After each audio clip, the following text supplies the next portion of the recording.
Dia domingo awo, começando dia sortimento até 3 horas de meio-dia, Museu Arqueológico Nacional Aruba, dia mais também abre suporta para público para visitar. E também vira dia hobby leuk, de creatividade. Nós preparamos programa que encerra apresentação, taller, exposição novo. Para começar, me para aqui tem sala de exposição que é exposição de Sticusa, que está vai tocante de exposição que mostra a história de desenvolvimento de arte e artista na Aruba entre 1950 e 1987 e da cortesia de Unoca. Eta hobby bonita para e está echt inspirativo. Fora dia 6 vai abrir uma exposição nova também de nossa sala de exposição Roma, é sala de exposição permanente, ante a parte arriba onde da queda cambia e aqui. Nós também temos uma exposição de Bernadette van der Klooster, uma artista de glas, com uma exposição hobby interessante, Sidewalks.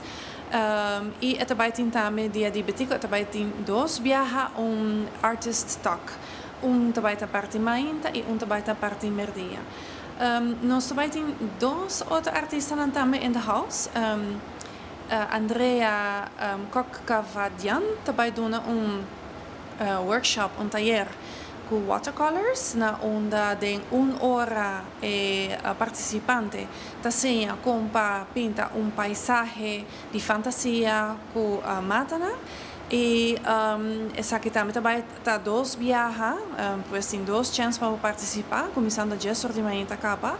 E Joanne Kok-Redderstad também dona workshop hobby leuk, hobby acessível e também para trabalhar vision board com mixed media, dus algo full diferente.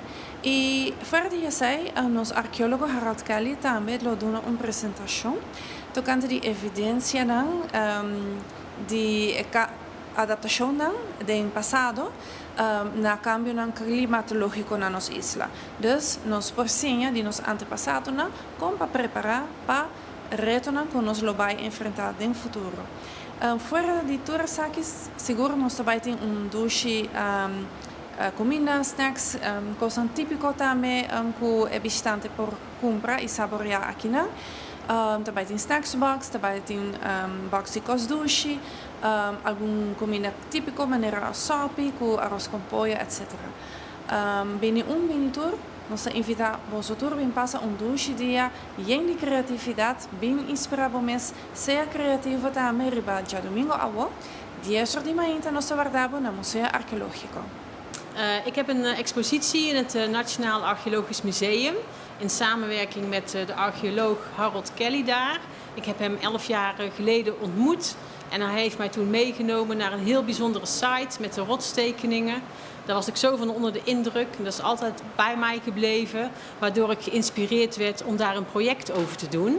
Want ook al had ik al veel rotstekeningen gezien, ik wist niet wie ze heeft gemaakt, waarom werden ze gemaakt en wat was nou eigenlijk het doel van die rotstekeningen. En die verhalen heb ik opgehaald, voornamelijk ook bij Harold. Ik heb met hem een aantal sites bezocht en diverse interviews met hem afgenomen. En van daaruit heb ik een vertaling gemaakt na vandaag de dag. Ik heb mijn ervaringen uit dat onderzoek verwerkt. En die worden hier tentoongesteld in het Archeologisch Museum. Ik ben glaskunstenaar, dus dat betekent dat ik de dingen vertaal naar glaswerken. De rotstekeningen zijn uiteindelijk kwetsbaar. Een aantal zijn gedateerd op 1000 jaar oud. Maar we weten niet hoe lang ze allemaal zullen blijven bestaan. En glas is een materiaal wat in ieder geval altijd blijft bestaan en wat niet vergaat. Dus ik heb een aantal tekeningen vertaald in glas. Zodat in ieder geval dat altijd bewaard zal blijven. Kenmerkend aan mijn manier van werken is dat ik onderzoek doe naar waar ik iets over wil vertellen. En ook dat ik het graag doe in samenwerking met de gemeenschap. En om die reden heb ik verhalen opgehaald van bezoekers op de Aruba Art Fair. En stukjes van hun verhalen zullen te zien zijn in deze expositie. Omdat het is het verhaal van de mensen van Aruba en van Aruba zelf. En dus ik hoop ook dat de mensen van Aruba komen kijken. Mita invita tour ende, pa binuak mi exhibition, passa dia di Betico.